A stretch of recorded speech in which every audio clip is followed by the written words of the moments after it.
There exists a peculiar discomfort that surfaces when kindness is offered freely. Not the kindness of action, but the kindness of words. Words meant to celebrate, to acknowledge, to uplift. And yet, for some, these words land not as gifts, but as questions. Not as warmth, but as weight. The compliment arrives, sincere and gentle, and instead of acceptance, there is resistance. Instead of gratitude, there is doubt. It is not that the words are rejected outright, but that they cannot find a place to rest within the one who receives them. This is not about humility. It is not about modesty or cultural politeness. It is something deeper, quieter, and far more complex. It is about the relationship between the self and its reflection in the eyes of others. It is about the distance between who we believe we are and who we are told we might be. And in that distance, there lives a kind of fear. A fear not of failure, but of being seen too clearly, or perhaps not clearly enough. When someone says, "You did well," or "You look beautiful," or "You're talented," the words should be simple. They should be easy. But for those who struggle to accept them, the words become riddles. They become puzzles that must be solved, dissected, questioned. Why would they say that? What do they want? What did they see that I do not see in myself? And in that questioning, the compliment dissolves. It becomes not a mirror of truth, but a mirror of suspicion. The inability to accept a compliment is not a flaw of character. It is not ingratitude or arrogance disguised as humility. It is, instead, a symptom of something much older and more deeply rooted. It is the echo of a voice that once said, "You are not enough."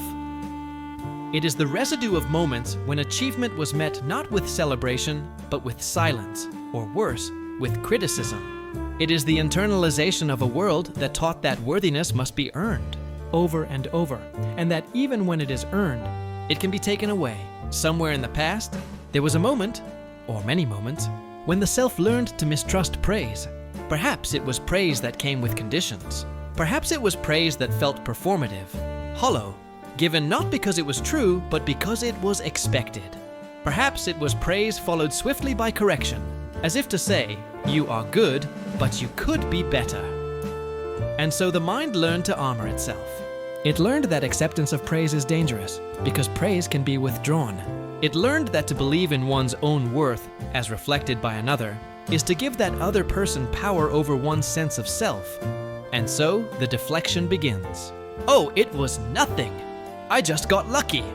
Anyone could have done it." These phrases are not spoken out of humility. They are spoken out of self-protection. They are the language of a heart that has learned not to trust the kindness of others, because kindness once was conditional. They are the words of someone who has built walls not to keep others out, but to keep their own fragile sense of self in.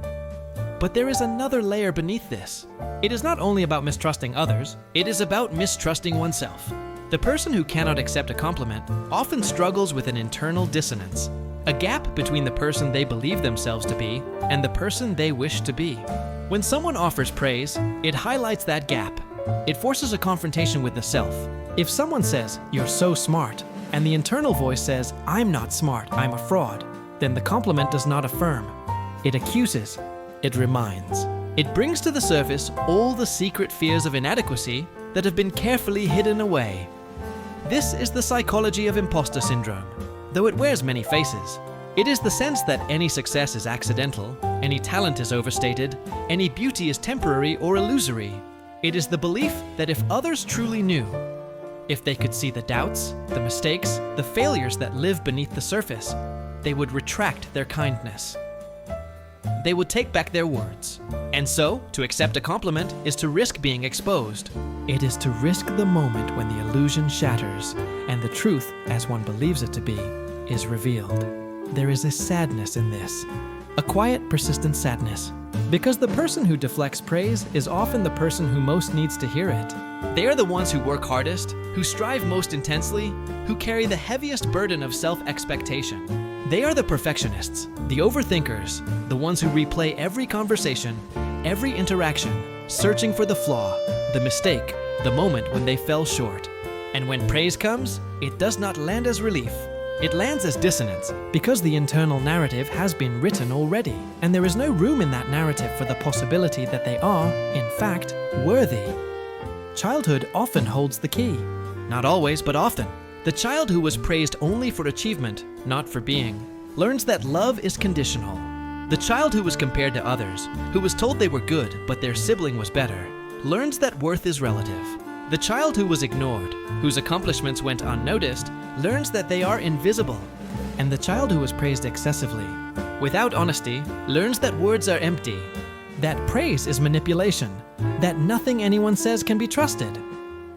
These early lessons shape the architecture of the self. They build the framework through which all future interactions are filtered.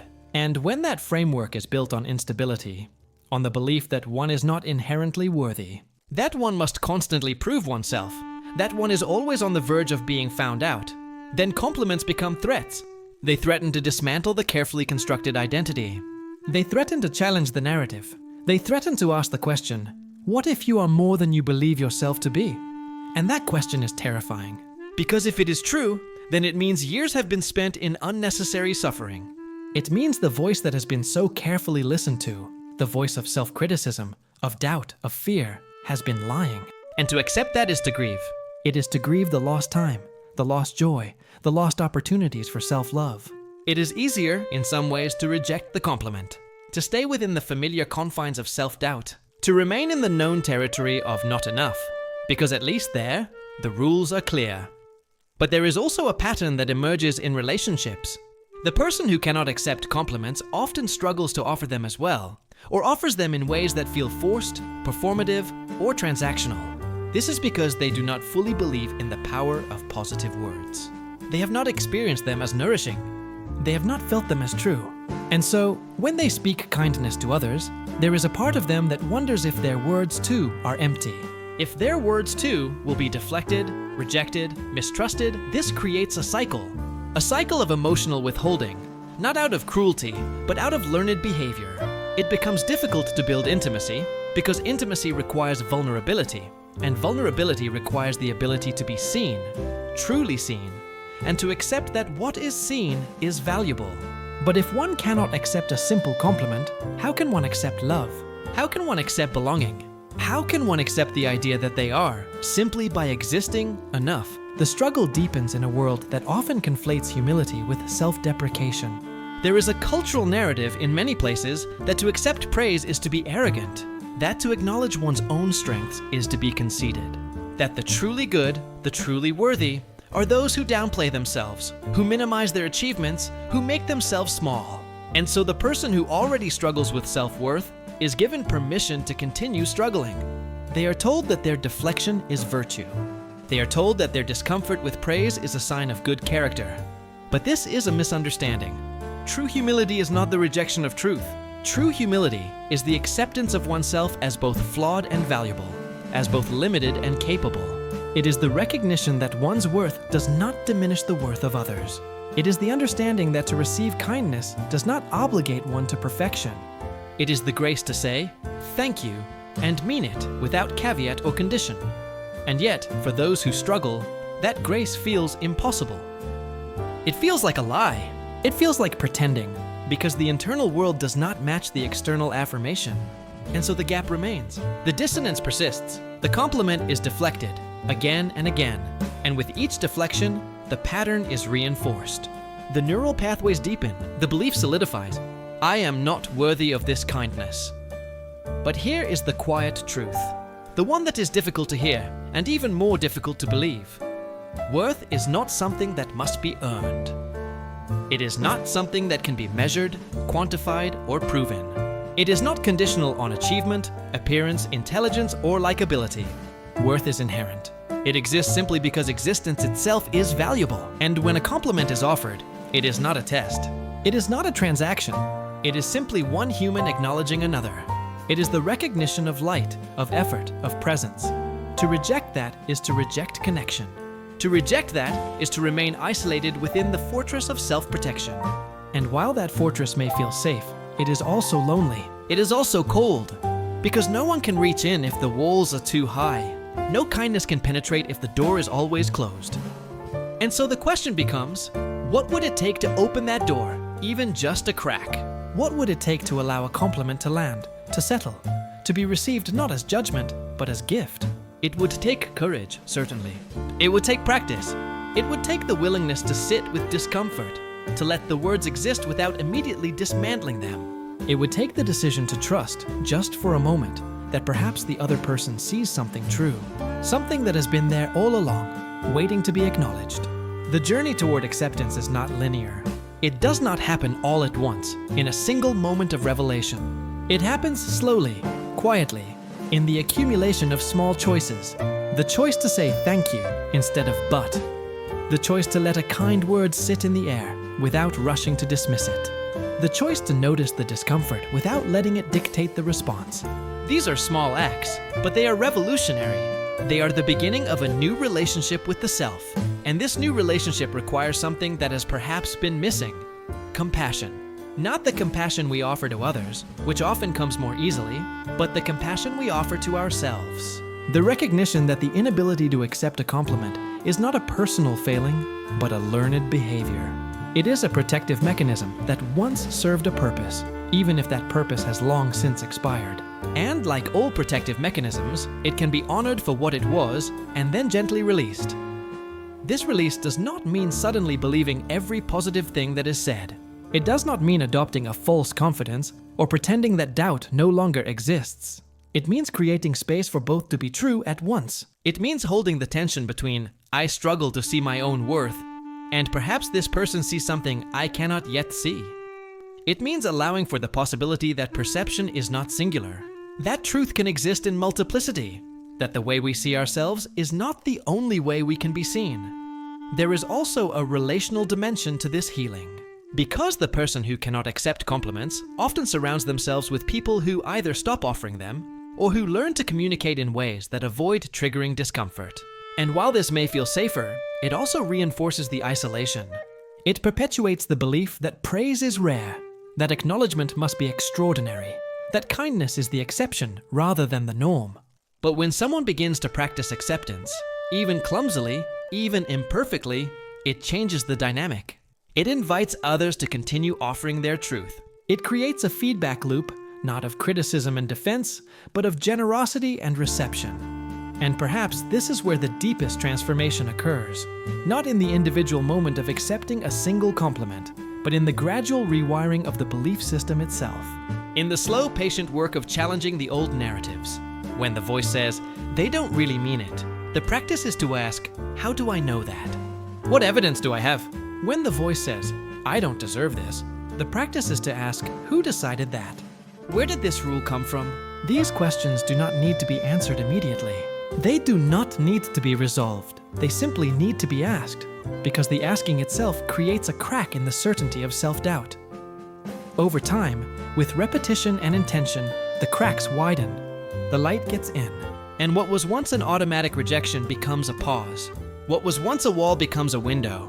The compliment is still uncomfortable, perhaps, but it is no longer unbearable. It is no longer a threat. It is simply information offered by another about their experience of you. And you are allowed to receive it, to consider it, to let it exist alongside your own complex understanding of who you are. There is grief in this process too. Grief for the years spent in resistance. Grief for the moments of genuine appreciation that were deflected, dismissed, lost. Grief for the relationships that might have deepened if only there had been the capacity to receive love as it was offered. But grief, when allowed its space, is also a doorway. It is the acknowledgement that something mattered, that something was lost. And in that acknowledgement, there is the possibility of something new. The psychology of those who cannot accept compliments is not a mystery to be solved, but a landscape to be understood. It is shaped by history, by culture, by individual experience. It is maintained by fear and by habit. But it is not permanent. It is not destiny. Because the human capacity for change, for growth, for healing, is vast and enduring. It requires patience, certainly. It requires self-compassion and often the support of others who can hold space for the discomfort. But it is possible. And perhaps what makes it possible is the recognition that this struggle is not unique. That countless others have sat in the same discomfort, have deflected the same kindness, have wondered why they cannot simply say thank you and mean it. There is solidarity in this shared experience. There is relief in knowing that the inability to accept a compliment is not evidence of brokenness, but evidence of humanity. Evidence of a heart that has been protecting itself, that has been trying in its own way to survive. The work, then, is not to force acceptance. It is not to shame oneself into receiving praise. It is to create the conditions under which acceptance becomes possible, to rebuild the foundation of self-worth from the inside out, to practice small acts of self-acknowledgement, even when they feel foreign, to notice one's own efforts, one's own growth, one's own inherent value, without waiting for external validation. Because when the internal sense of worth begins to stabilize, the external compliments become less threatening. They become confirmations rather than contradictions. They become echoes of a truth that is already known, deep down, even if it is not yet fully believed. And so the path forward is one of gentleness, of curiosity, of willingness to sit with the discomfort and to ask what it is trying to protect, of honoring the past without being imprisoned by it, of recognizing that the voice of self-doubt is not the voice of truth, but simply one voice among many, and of choosing, again and again, to listen to the voices that speak kindness, both from within and from without. In the end, the ability to accept a compliment is not about the compliment itself. It is about the relationship with the self. It is about the willingness to be seen, to be known, to be valued. It is about the courage to believe that perhaps, just perhaps, the good that others see is not an illusion, but a reflection of something real. Something that has always been there, waiting patiently to be acknowledged. And when that belief begins to take root, something shifts. Not all at once, but gradually. The deflections become less automatic. The thank yous come more easily. The discomfort softens. And in that softening, there is the possibility of connection, of intimacy, of belonging, of finally, at long last, allowing oneself to be held by the kindness of others, and to know, deeply and truly, that one is worthy of that holding. This is the quiet revolution. This is the healing. Not loud, not dramatic, but steady and sure. The opening of a hand that has been clenched for too long. The exhale after a breath held in fear. The acceptance at last of the simple truth that to be human is to be both flawed and worthy, both imperfect and deserving of love. And that when someone offers a compliment, they are offering a moment of grace. A moment that says, I see you, and what I see is good. And maybe, just maybe, that is enough.